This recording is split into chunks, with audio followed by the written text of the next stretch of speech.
Welcome to Engaging and Empowering School Libraries podcast. This podcast is dedicated to raising the profile of school libraries by exploring topics that are shaping education and teaching today. Whether it's innovative learning strategies, the role of technology, or collaboration between teachers and librarians, we're here to spark conversation and share ideas that make a difference. At the heart of engaging and empowering school libraries is my training membership. It's designed to inspire and motivate school librarians to be 10% braver in their roles, providing a supportive community where you can grow your confidence, share experiences, and develop new skills.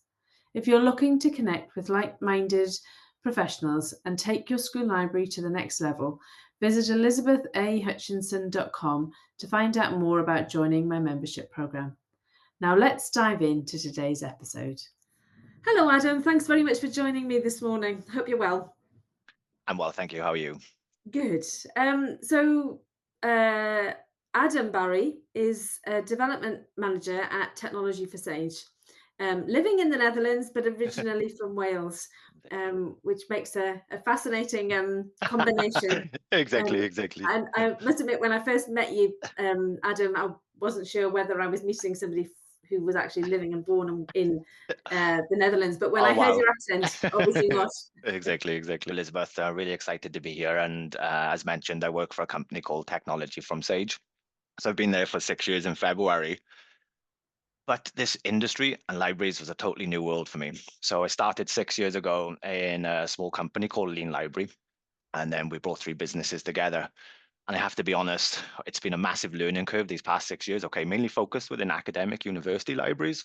But I started to realize libraries are much more than books, and there's so much more that actually libraries do, and not just for students, but also for their communities. And then something happened. I don't know what it was, but in the summer I was at a conference in Johannesburg with many, many great colleagues actually. And I was put on the spot. We were having the conference finished, and then we had some cocktail drinks and just a celebration for the conference. And then the Prof. Maria, the library director for University of Johannesburg, asked me to go and give a little speech, just impromptu. I'm like, oh, okay, I don't even know what I'm going to say. Okay, just dropped her on. I got the champagne in my hand as well. And I just started to chat around. Librarians are actually awesome people. And something that I've learned in the past 6 years is this advocacy piece, and librarians need to sell themselves more and tell the world actually how awesome they are, and just not just for students, but also for the community. And a few people come up to me after, oh, wow, we really love that. Librarians are an awesome idea. And it started me thinking about this advocacy piece. And then since the summer, I've been looking more into research, looking at some papers, different frameworks for evidence and library impact and this type of thing.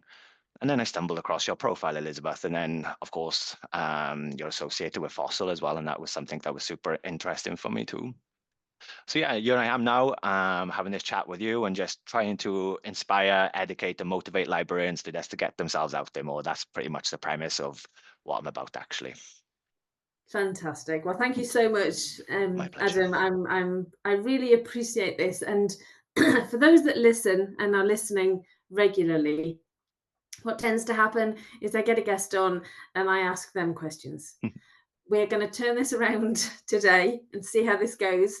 But today, my guest is actually going to ask me some questions so that I can help him learn more. But hopefully, we'll provide you something that you can share with senior leaders, you can share the wider profession, just so that we get the message, the advocacy message out about what school libraries are about and why they're so important. So I'm on the spotlight. I'm in the spotlight today. So bear with us. I'm not sure how this is going to go, but let's have a go.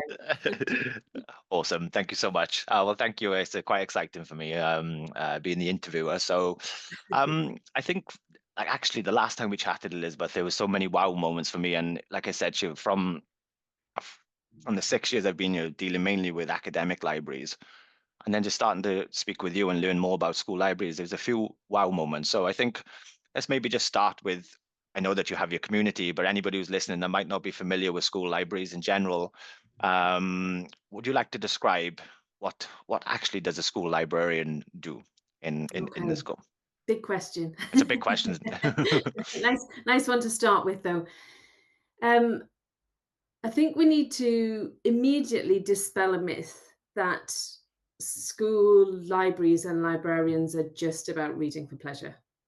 I think over the years, that's where the school librarian has ended up.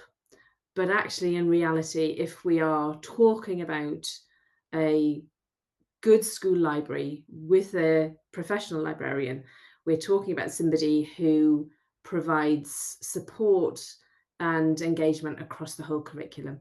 So the reading for pleasure piece is really important, because obviously if you can't read, you then can't interact with the rest of the curriculum. You know, whether you're in a maths lesson or whether you're in a history lesson, you still need to be able to read in order to be able to actually engage with that information.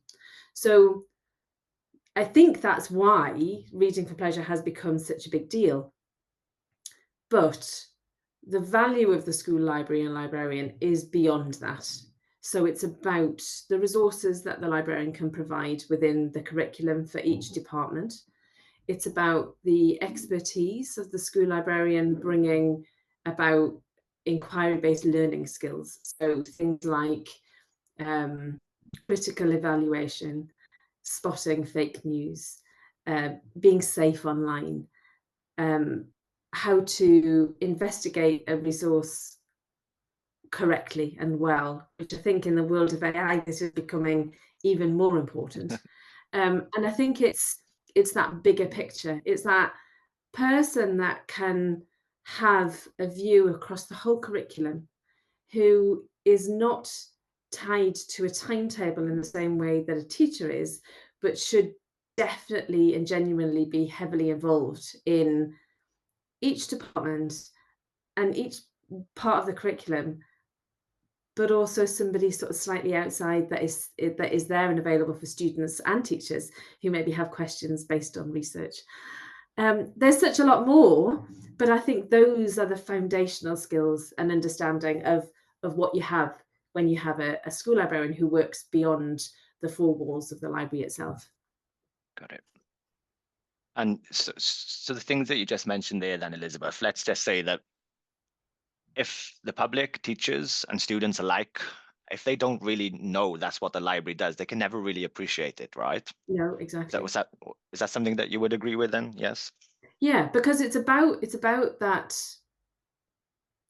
It is about that advocacy piece. So I would guess that if you asked 100 teachers what they thought the school library, should they have a school library, Sure. 100% they'll all say yes. Ask that same 100 teachers what they think the library is for, a large percentage will tell you that it's about reading for pleasure. A large percentage will say, unless they're an English department or maybe a history department, the rest of them will say that the library has no connection for them particularly, because, you know, the library is generally connected with the English department. So it's about, you know, when I did work in a school, so my background is schools library service, and as the service, we used to provide the professional librarian for each of the schools. And because the teachers and senior leaders didn't always understand what it was that the school librarian could do, a large percentage of my job at the time was to explain to people. And actually, if I didn't have to explain, if there was an expectation that, you know, I'm a science teacher, I'm going to be researching scientists in the UK in history, historically. The first protocol should be what resources has the library got for me? But it Sure. isn't. You know, teachers are busy. They have built up their own collection of resources, and that's where it goes. But unless you have a very dedicated teacher who has more time than the majority of teachers has got, those resources will stay static.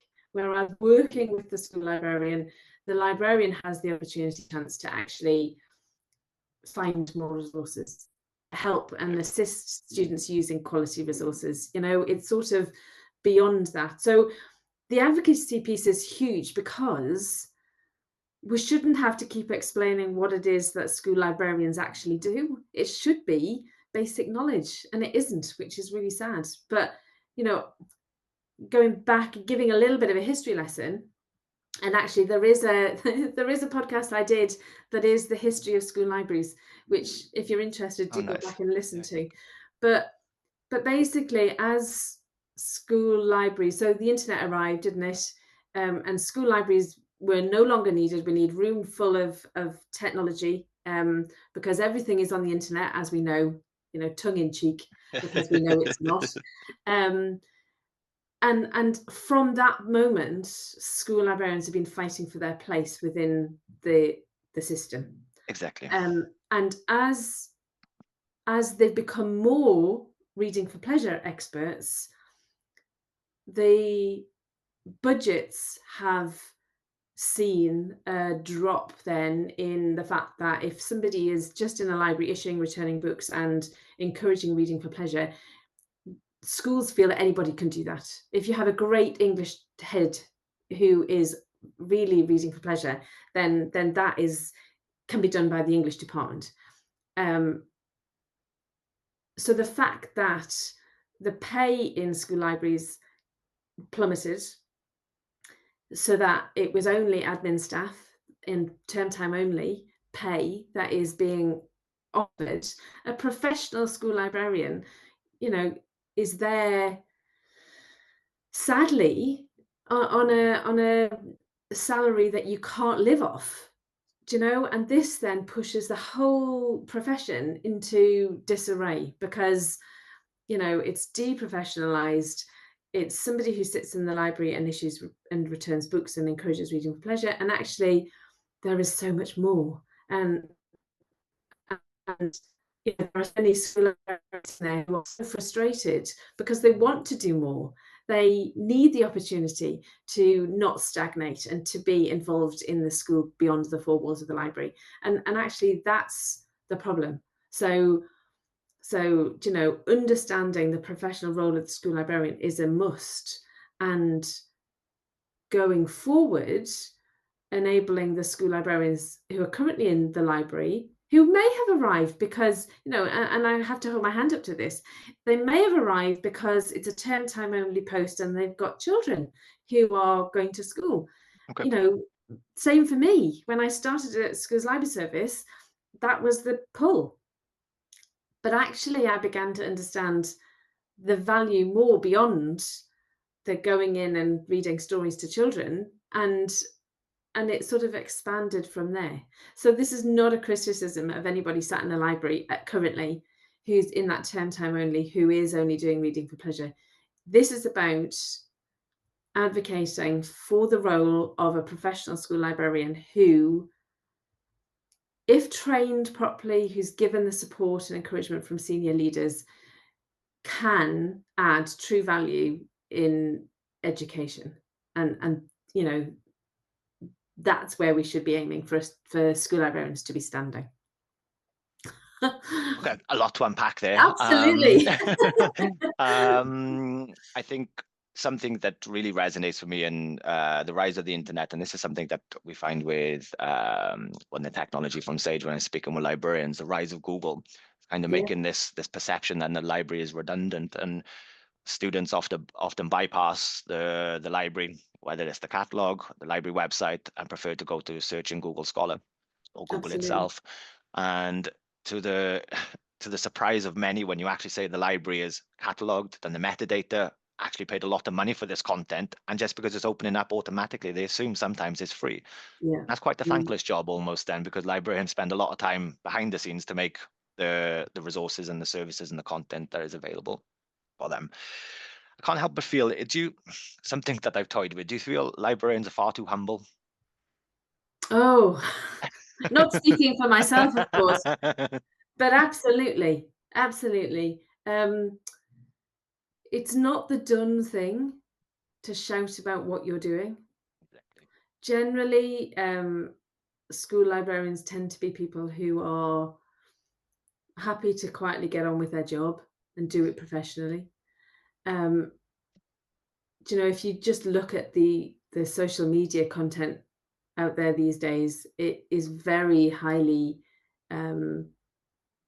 like I obviously within the education world is Sure. highly swayed towards the teachers, all shouting about the great things that they're doing, and especially now with AI, there's big loud voices out there, um, and I do feel that actually there is a small group of school librarians who do say a lot about what it is that they're doing. But what I find happens is that we end up in a bubble.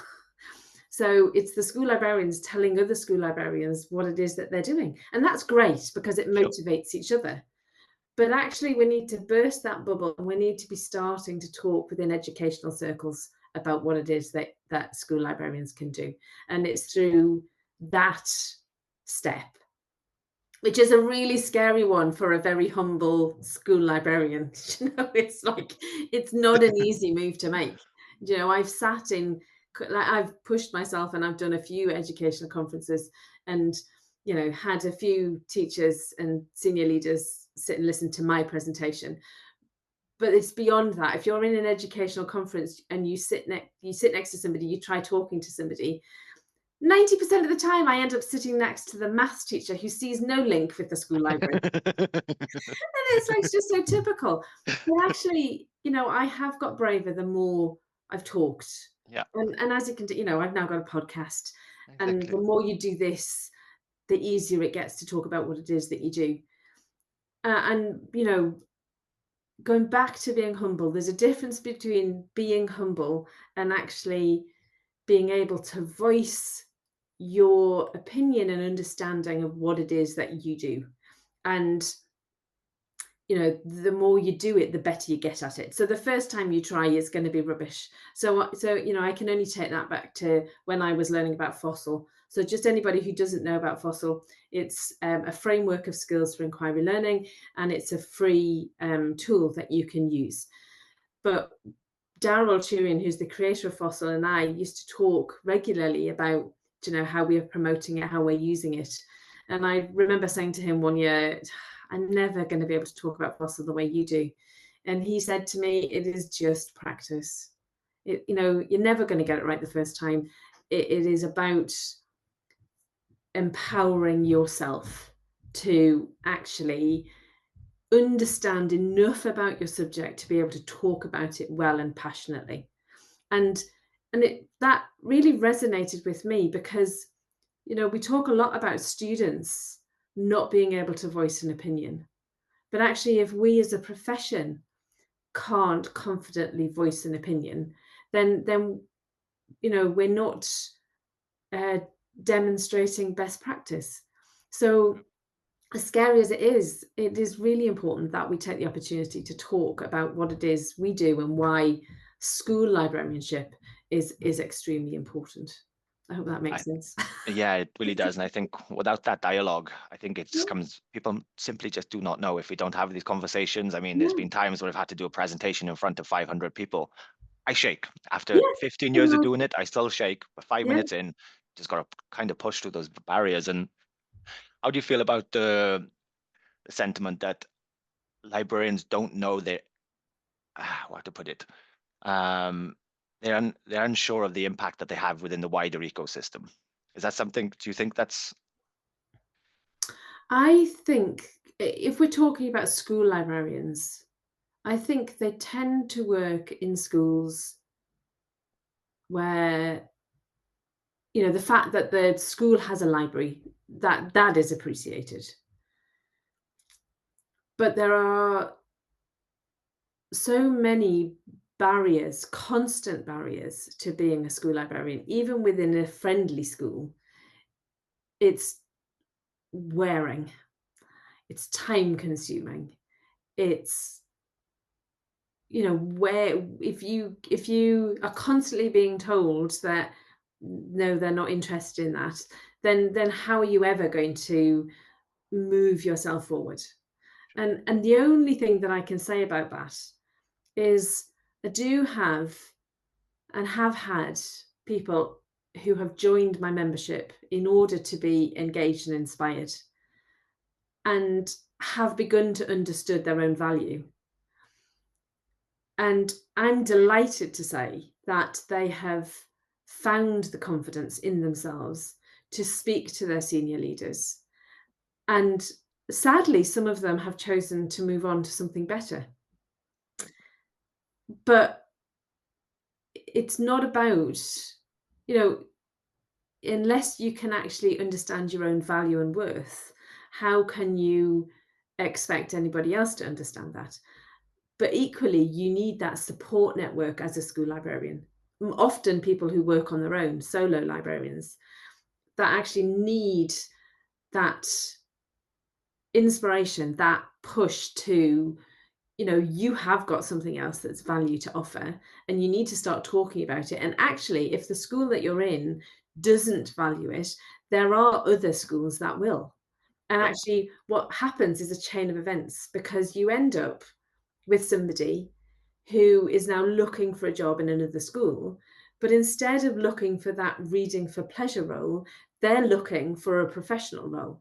And actually, when they go into that interview, they are able to talk Oh, wow. Yes. professionally about what it is that they expect, rather than just being grateful that they're getting a job. So it's a really big um, piece of support and enlightenment for school librarians in them, in itself. It's a huge thing to begin to unpack.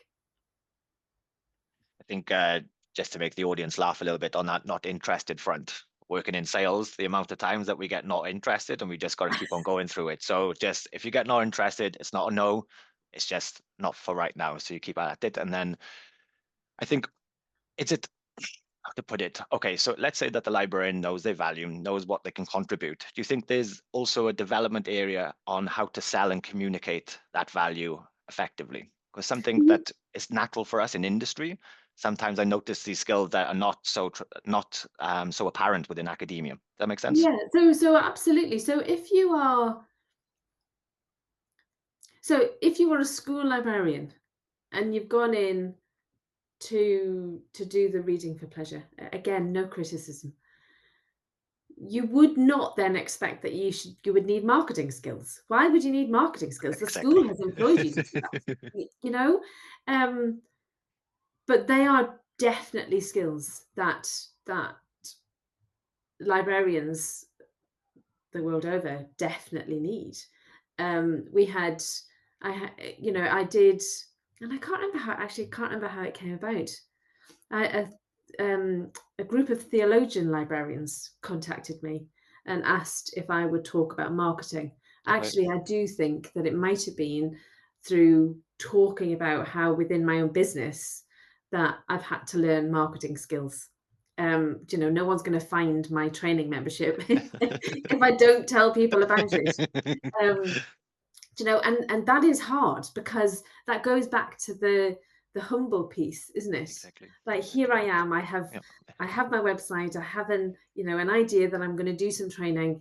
um Now I've got to shout about how great it's going to be. Exactly. Exactly. Exactly. It's the shouting part, isn't it? Yeah, and it really is difficult. So actually, yeah, there's all sorts of skills that come into being a school librarian that you need to hone and understand how to do it well. So marketing should definitely be a part of that, which is really interesting. And actually, it's only something that I thought about this year when I was talking to the theologian librarians. I learnt a lot from them, actually. It's They're, that's awesome. they're, a, they're a great bunch. But they equally have the same problem. They work in church libraries, they work in I can't think of anything else but in that environment. And actually, the there's not an automatic expectation that just because the church has a library that it'll get used. So Exactly. you have to market it. So we're not school librarians aren't unique in the fact that they get sidelined and ignored. It's certainly about pushing yourself beyond, and make talk about how excited you are about the stuff that you're doing and what else you can offer. It's contagious, right? If It you're is. enthusiast. And Yeah. what do you think about networking? Elizabeth, I've spoken with a few also library directors and library staff as well, and one of the common things that they mention is networking and making sure that it kind of ties into your bubble comment earlier. Networking Mm, within your bubble is great and for insights and yeah. motivation, but you have to network outside of that bubble as well. What's your thoughts about networking? And I think it's great. Kay O'Doney, I think, has done a piece on networking for school librarians. Oh, wow, okay. She is definitely on my radar for being on my podcast at some point soon. Um, and yeah, it's a really interesting one, isn't it? Because networking and building up that relationship with other school librarians is great because you are comfortable that they are going to understand what it is that you're talking about. Um, Networking beyond that is so hard. But I imagine that's not just for school librarians. I think that's probably for across everybody. across the board, I think. And and it almost for me needs to be a space where there's an open door. So, do you know, I suppose for me that comes from places like LinkedIn, where I'm not just talking to school librarians. I'm talking to educators. I'm talking to professors, and somebody's mentioned something. I jump in with a comment, and sometimes I get a reply back, and it's opened a door to just a bit like you and me when we I posted something and you commented, and vice versa. Um, I think it's a really difficult door to open though, and there's not a straightforward way to do it. So it's not like saying, right, we all need to start networking more. Great. Yeah, we do. But how? I wouldn't even know, apart from the social media stuff that I do, I wouldn't know how to open personally to open that door. So it's I'm not on the fence about it. I think it's really important that you do. But how do you provide those opportunities for people like school librarians who, you know, don't work beyond their school library, even within their school, to then network wider? I'm not sure if you've got any ideas about Yeah, that yourself. I don't know. I almost feel it's you've just got to, and okay, what you said earlier about the networking, okay, you could just go and do it. Sometimes it's just going to Yeah, have conversations. What's worked well for me, because from our structure at least, we have the technology from Sage division, and then we have Sage Publishing, which is of course the parent company, and that's so huge, and there's so many different thousands of people in there, no? yeah, And there's certain key people that I need to have a relationship with it there that's going to be mutually beneficial for both of us. And I don't know, something that's always worked well for me is just a very soft approach. Hey, this is Adam. If there's anything that I can do to help you, just at least one time, just let me know. And at the moment, there is that one time where you can help and assist, something magic happens with that connection and just yeah. it flourishes from there. It's just trying to find that initial common ground where you can kind of slip yourself in there and then the magic kind of takes care of itself. It's an interesting one though, because actually you've just made me think that my network within beyond school libraries into libraries, which is my next wider Exactly. connection, is through CILIP, which is the Chartered Institute of Library and Information Professionals, of which I am a member. Exactly. So it is about reaching out, isn't it? It is Exactly. about. I often think though myself, what have I got to offer? you know, you know, um, and I think it's about that. It's about understanding that there is more, but you don't know what people need until you ask them. So there's that marketing piece again, isn't it? You're not marketing to tell people what you think they should have. It's about solving a problem for them. That's the fundamental. You market to understand their situation to see if there's a problem that you can solve and assist with. Yeah, so that's where the networking comes in as well, isn't it? Because if you're not having conversations with people, you can't help. It's I suppose taking it sort of one step back, it's about being that school librarian who is walking into the staff room and having just general conversations with people. Um, you know, Beyond that, attending the there's local area network committees from SILIP, which might be an opportunity for you to connect beyond and wider. So it's about, I suppose, making a list of what your networking opportunities are and being brave and turning up, like you say, opening that door Exactly. for yourself. Yeah, Exactly. yeah, I interesting. think it's so fundamental. I think something that's imposter syndrome, I kind of that kicks in. So Yeah, yeah, like yeah, it even having does this big time. conversation with you now, it's I'm just somebody who's landed in the industry 6 years ago, and then since South Africa, it's okay. I'm actually here now having this conversation with you, and I Yeah, think if we are able just to walk through that, and it's at the end of the day, it's just a conversation. I mean, I'd rather have a conversation and be told no and not interested yeah. than not have the conversation at all in the first Oh, place. absolutely, And it's not a absolutely. reflection of self-worth either. If you get not No, interested, it's not about if you take that personal. I think that's something that maybe you can look within the mindset piece. But um, I don't know, another type kind of in this theme, personal brand. You see it everywhere on LinkedIn, no? yeah, What yeah, is when you walk away from a conversation, what thoughts and feelings do you want to leave that person with? And that's yeah. something I've been thinking about myself recently. Because personal branding, I think this is something that a friend of mine, the marketing manager, Reneka from Johannesburg Library, not enough people are using LinkedIn. Getting on LinkedIn and start, and just even if you're just sharing papers or reposting, it's starting to build that visibility. Connect with the vice chancellor. If you're a librarian, connect with the chancellor, connect with the principal, connect with the teachers on LinkedIn. You're posting Absolutely. a few things. If there's one opportunity where they engage, the relationship is then open to have a conversation further. But unless we're pushing ourselves out there, sadly, nothing will So manifest. would you say you see, I've been thinking about personal branding. When you mention personal branding, I automatically think about my business, how I want people to perceive me. I've Exactly. not really thought about personal branding for school librarians, but I suppose they should have. Yep. I don't know how. Do you have an idea about how that might work? Is it about?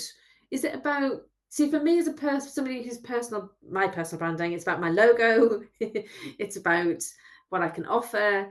It's about understanding my profession and how having enough knowledge that I understand. Is it as simple as that for school librarians? Do you think the fact that they don't need a logo necessarily, but when they're talking about, let's take it back to reading for pleasure. When they're talking about the next event, it's got to be less about this is happening and more about the reasons that it's happening and why that Yes. librarian is doing it and why that's important. That's Exactly. personal branding, isn't it?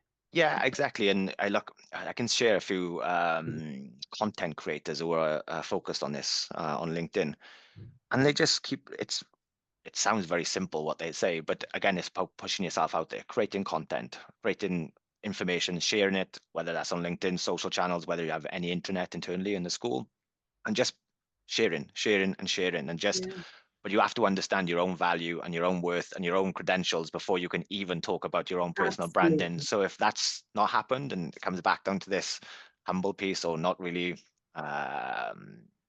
understanding the true value and the impact that you have in the school and the wider community, if that's not there, I don't think the personal brand can exist without that piece So actually. that's an interesting one because it's another opportunity for me to tell people that I provide a three thoughts for your week, which is free.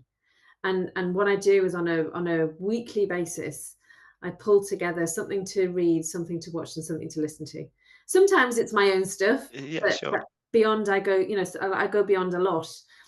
And it's about providing reading opportunities, providing um, something that doesn't take a lot to find. It's there on a weekly basis. You know that if you're wanting to learn a bit more about what it is that you should be doing, or about education more widely, then that's there for you. So please do sign up. I'll put the link in the show notes below. Um, but but yeah, it is, and you've hit the nail on the head, Adam. It's about understanding what it is that you do as a school librarian and why that's important. And until you've got that clear in your head, you are unable then to talk confidently about what you do. Exactly. So yeah, that's a huge piece. That is a huge piece. And something just you touched on earlier, just showing up. And Elizabeth, to give you a scenario, if I didn't see your post on LinkedIn, and Yeah. I would have never assumed or never so, oh wow, so I know that Elizabeth is a school librarian, she's doing this consultancy and stuff, so I know that that's your personal brand. If you Yeah. wasn't posting or telling the world about it, then maybe we We wouldn't be wouldn't. having this conversation We right now. wouldn't. Absolutely, we So wouldn't. just taking the courage and just showing up, and like I say to you, the imposter syndrome, we're not going to get it right every time. That's No. perfection is an illusion anyway. Yeah. But I'd rather show up and fail 10 times than not show up at all. Absolutely. I was saying that in my last, we had a membership meeting or catch up just the other day, and we were talking about AI and the worry of it, and actually you've got to get it wrong sometimes in order to move forward, don't Exactly, you? exactly, It's exactly. like we learn more by the mistakes we make than by And the getting it big right. mistakes more so as well. So, oh wow, that just happened. Okay, I'm never going to do that again. Yeah, me too. Me too. Exactly, We're all trying our best to make a difference, aren't we? And exactly, actually, if your understanding or your goal is genuine, then the mistakes we make are accepted as genuine and exactly. not intentional. So no, it's an important thing. Absolutely important. I think everybody appreciates a try, Yeah, somebody who's just trying, and I'm just. and I'm very trying. The same year, the same year. Um, no, thank you for this conversation. I That's really all right. appreciate it, Elizabeth. And It's okay. um, what you maybe we can put a little spin on it now. Like, what about the public perception when you speak with? And I can remember I think it was your son that you chatted about last time when we were speaking about librarians and the perception. When you speak with people, if you can think of three great, one is also fine. What things surprise them most when you say that this is what school librarians do beyond reading books? Okay, well, I have to start with the first thing that surprises everybody is that there's not a school library and librarian in every school. Oh wow. Full stop. There's always an expectation that there is, and really, really, there isn't. Lots of reports. I will put that in the show notes because I think that that's an important piece. Beyond that, I would say generally the understanding is not much more than reading for pleasure.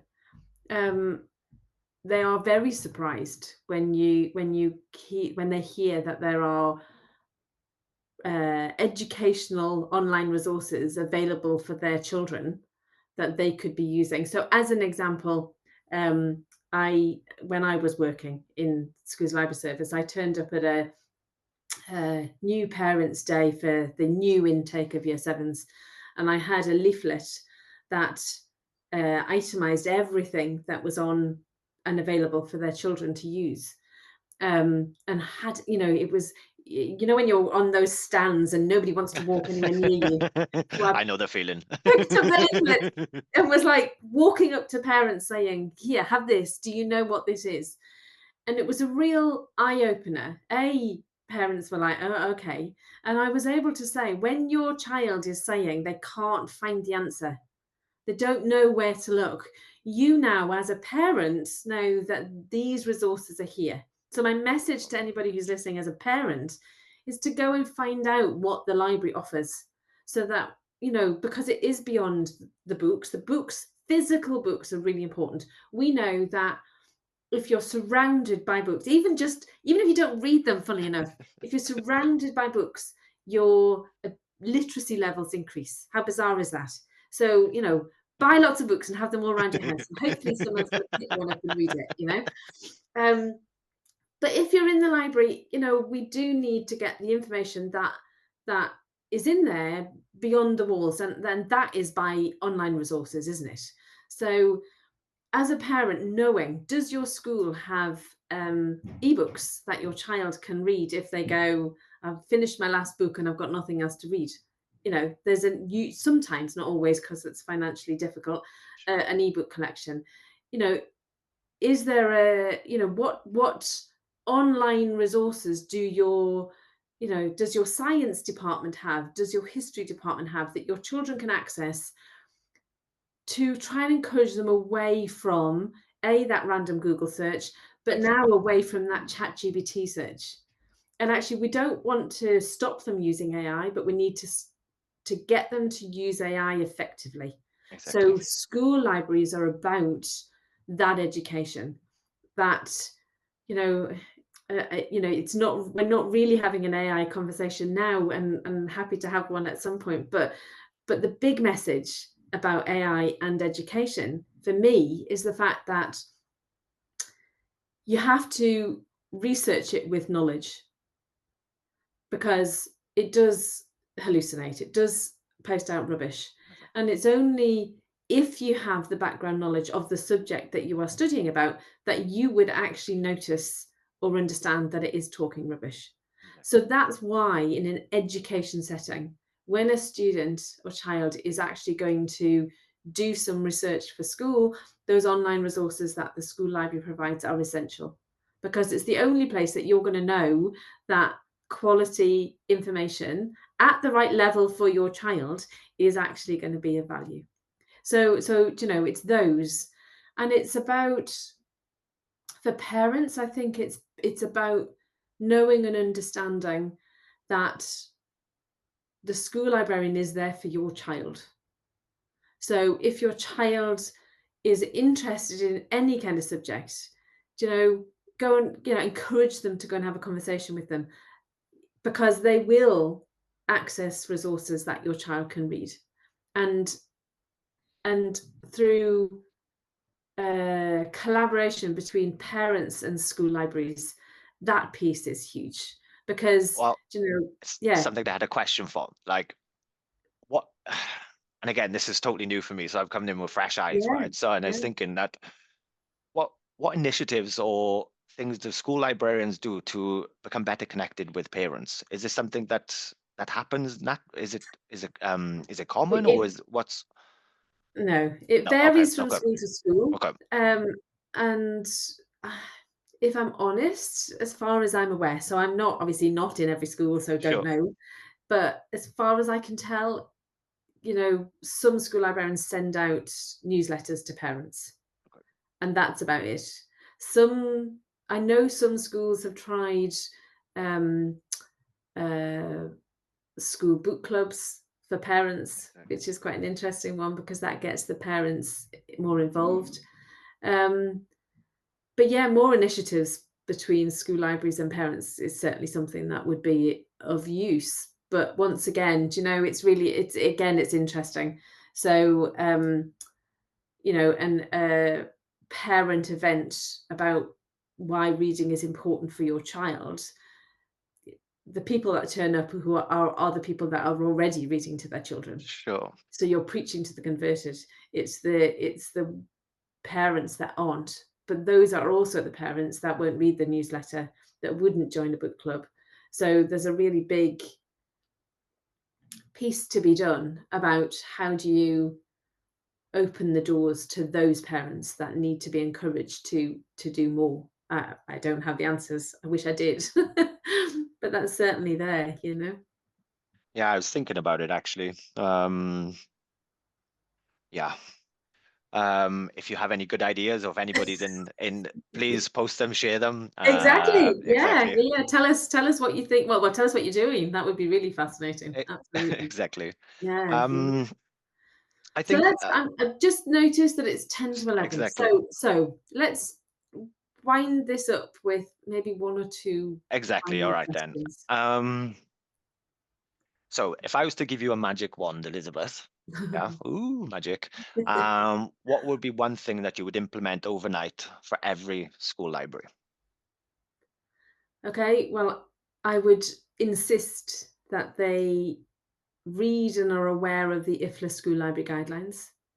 So IFLA is the International Federation of Library Associations and Institutions, and it is a perfect aspirational document that if you ever manage to do all of it, you'd be running the best library in the world. It's something that you can aim for. And the second one is I would give them Fossil. I would make them learn how to use Fossil, because the tools and resources there provide school librarians with everything that they need to know about working with inquiry within a school. And actually, that's where their professionalism is, in my opinion. Um, and it provides a forum. So, we're learning together. Where fossil is evolving and has been evolving. And, it's through people using it and trying it and working with it and seeing what works and what doesn't. It's about people taking a little bit that works for them and their school. Um, but if you have no tools as a school librarian, then where do you start? And the number of school librarians that I've spoken to where they don't have a vision, but they're passionate about what they do. So, for example, I want to do a reading for pleasure event. I'm going to have an author in. So they go full blast on organizing the author, making sure they're visiting each of the classrooms. We need to start encouraging school librarians to think beyond that. So great, you've done the cool thing of bringing in an author. What was the value of that to the school? What was the value of that to education? Why, what you don't want is that to happen. All exciting, it's going to happen. It happens, it's all great. And then 2 days later, nobody's talking about it again because it's finished. It needs to be a continuous thing. And actually, if you don't have planning, then that's where the downfall is. So there's a lot of librarians I talk to where they're doing this and they're doing this and we're having this. But why? So yeah, exactly. So For no, what? yeah, okay. So that would be the thing. I would Okay. make sure that they have the tools that they needed to do the job, and through providing the fossil forum, you have a place where you can actually talk to people about what it is that you're doing, and ensure that they're planning properly for the year ahead. Awesome. Okay, thank you. I think that was pretty much everything. I think the only thing that I would like to say is just always remember that librarians are awesome, and that's for you as well, Elizabeth. Thank you very much So for thank you. having. Yeah, thank you. It's very inspiring for me to learn more and just get involved in this. So thank you very much. Thank you. It's been great to talk to you, Adam, and I'm sure Likewise. we will be talking again. I'm sure of You it. know, we'll be networking on LinkedIn as Maybe we we should set ourselves a challenge, but the next time we speak, we need to have 5 new connections. Then at least one of those connections needs to have developed into something. sounds good. There we Oh, go. I like Okay, a challenge. we can. Yeah, exactly. We can manage each other on it then. And we put it out there, so we Yeah, now need to do it. exactly. So maybe we have to tell the community then next time we have a webinar how the project went. Absolutely. That sounds Okay. great. That sounds really good. Okay. So thank you very much for listening. If you want to hear more, then don't forget to subscribe to the podcast. And I look forward to speaking to you all again soon. Thank you. Thank you. Bye bye.